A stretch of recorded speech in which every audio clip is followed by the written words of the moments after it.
Hi, this is the Irregular channel. I'm Jason, and in today's video we're going to be looking at the Dunlending and my choice for an alternative miniatures I'm going to use for my Dunlending army, which is the Anglo-Saxons, early Anglo-Saxons from Victrix.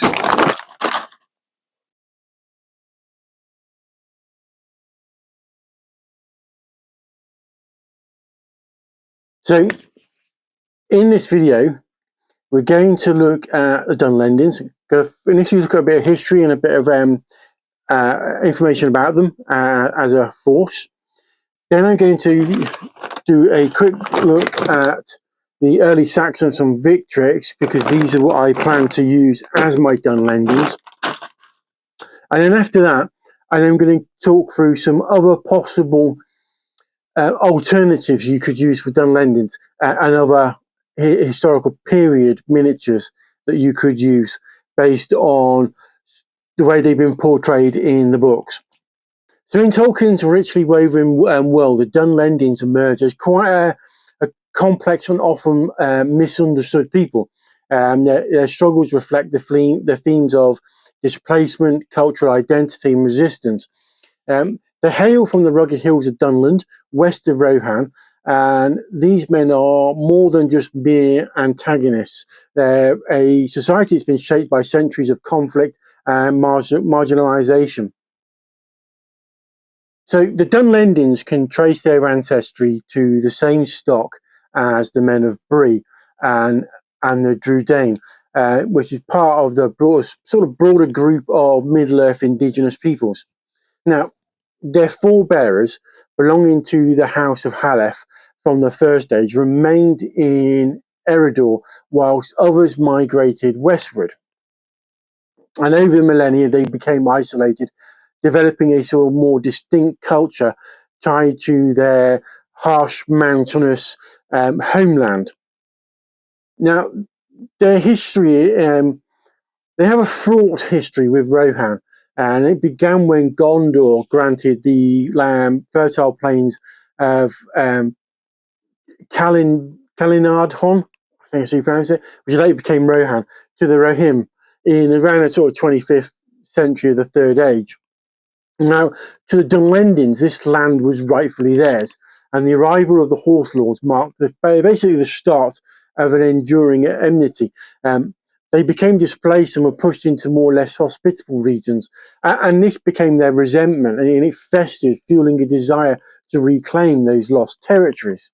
The Rohim are generally modelled after the Anglo-Saxon or Saxon ideals, and they viewed Dunlendings as a primitive sort of wild men, while the Dunlendings saw the Rohim as invaders. And this was a bit of a cultural clash, and it would erupt into open warfare, especially during the long winter of 2758 to 2759, when the Dunlending chieftain Wulf led a devastating invasion, seizing Edoras and forcing the Rohim into exile.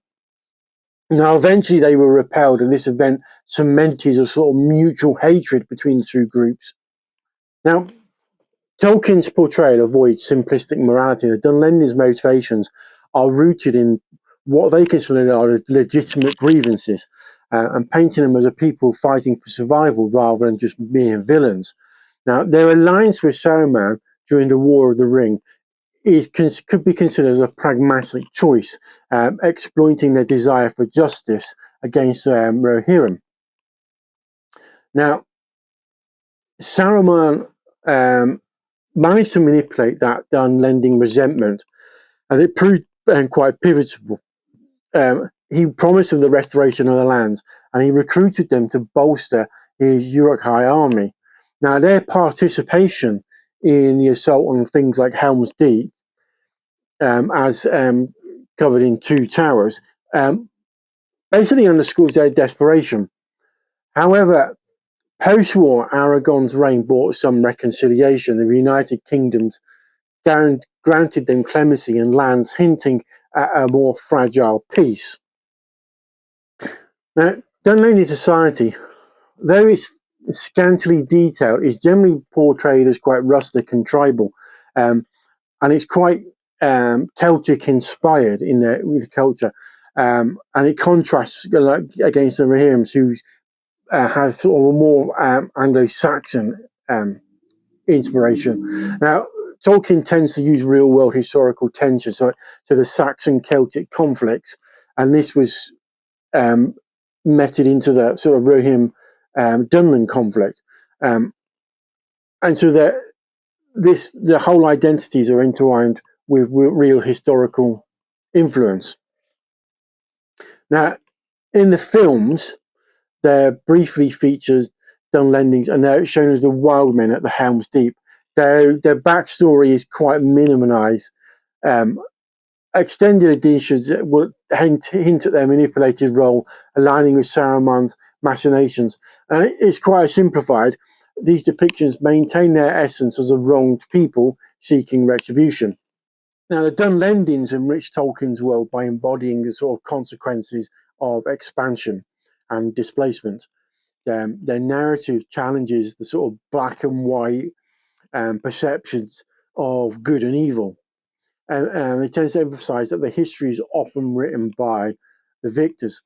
Through their story, Tolkien invites reflection on justice, reconciliation, and the enduring impact of past wrongs. Dunlendings are pretty much a testament to Tolkien's sort of nuanced storytelling, where even marginalized voices contribute to the epic and tapestry of what is Middle Earth.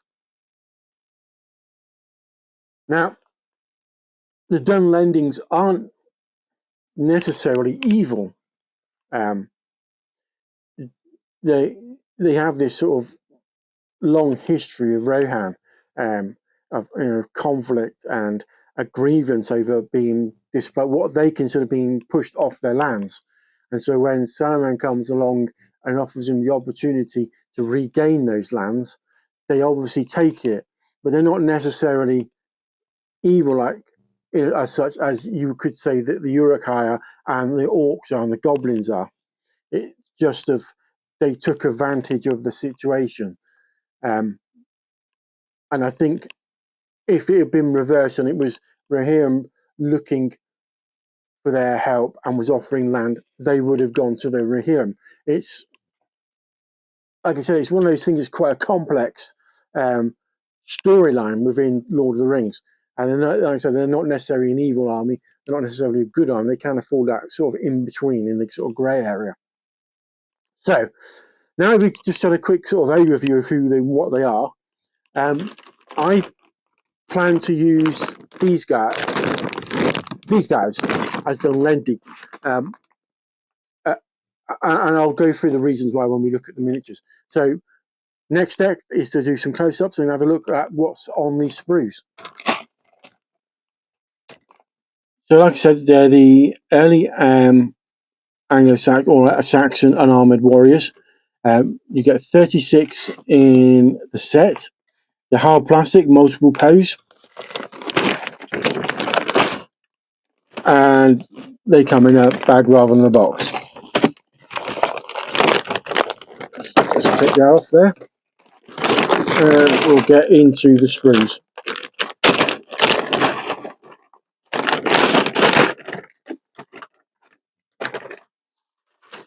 So we get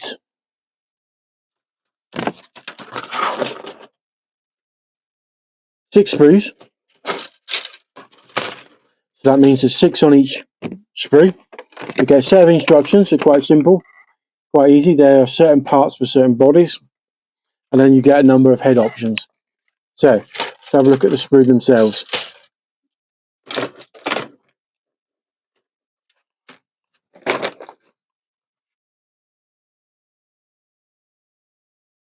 So you get a number of head options here, and likewise at the other end you get another selection. So you get both helmeted and non-helmeted choices. There are a number of weapon options. So you've got hand axes, swords, spears, javelins, as well as 2 types of shields. So you've got a large round and a small round. You get 6 bodies. They're all unarmored, so there's none of them wearing chainmail. You get a number of cloak options, sort of like wolf pelts. And then you get various other bits and pieces, such as scabbarded swords, and as them such like helmets, the usual sort of extra bits and pieces that you may or may not want to use. So like I said, you get 6 of those.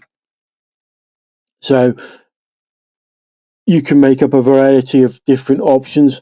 So you've got the options to go with units, a unit of spear. You could make up a small unit of sword, and likewise you could go up with axes or just a mix of melee options. You could even put together several sort of javelin troops to make up a small sort of javelin unit. Because remember, this is Lord of the Rings is generally skirmish based, so you don't need to have massive rank and file.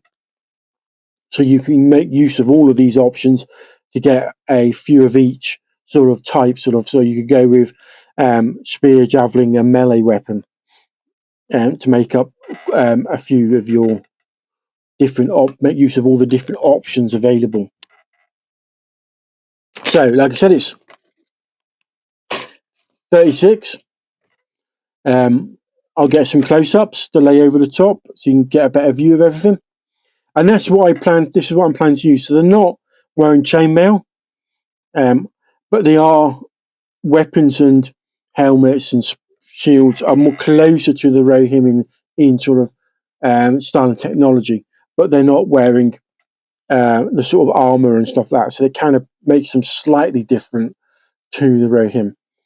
And the other plan is to not use cavalry, but to use chariots. It's like a Celtic chariot.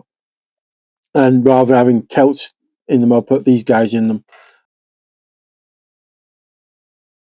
So there are other options you could use instead of the early Anglo-Saxons. If we go back to the 80s, there was a role-play game called Middle-earth Roleplay, or commonly known as MERP. And on the cover of their Dunland expansion, as you can see from the picture on the side here, it was very Celtic. And if you look at the books, Tolkien did sort of give them this sort of image of where they were very Celtic themed. So you could arguably use Celtic miniatures. And there are a couple of companies that do plastics. Warlord do some. And they were good when they first came out. I think they're a bit dated these days, and I'm not too keen on some of the poses in those miniatures. But Victrix now do a range of plastics in Celts and ancient Germans and stuff like that, which you could use. And they do chariots, I think, as well as infantry, cavalry, and all the rest of it. So you could theoretically make an army out of plastic Celts. Or if you wanted to go down a fantasy route, then there is an old game called Keltos. It was originally with Icor, which is now with Brigade Models. And they do a range of sort of fantasy Celts called the Gale. And they're all metal miniatures. There are no plastics, they're metal miniatures, but they are very nice sculpts. And I'll show some images off of those because they are quite nice. And I am building a Keltos army at the moment. They're reasonably priced as well. They're not too expensive. So you've got a number of choices. I mean, I've gone with early Anglo-Saxons because I wanted to make their technology a bit closer to the Rohirrim. Not quite as advanced as Rohirrim, but closer to it. Because I feel that they wouldn't have stayed, their technology wouldn't have been stagnant, that they would have borrowed some of the influences of what others were using in the terms of military equipment.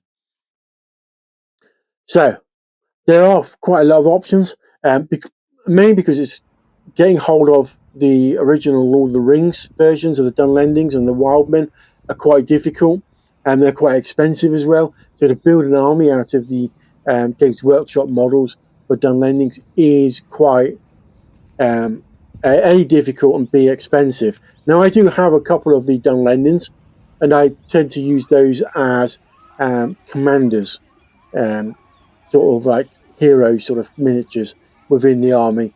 And I may take some of the Keltos stuff as well into it to just to make a bit more flavour. But overall, I tend to use the Anglo-Saxons, early Anglo-Saxons, and build my army from there.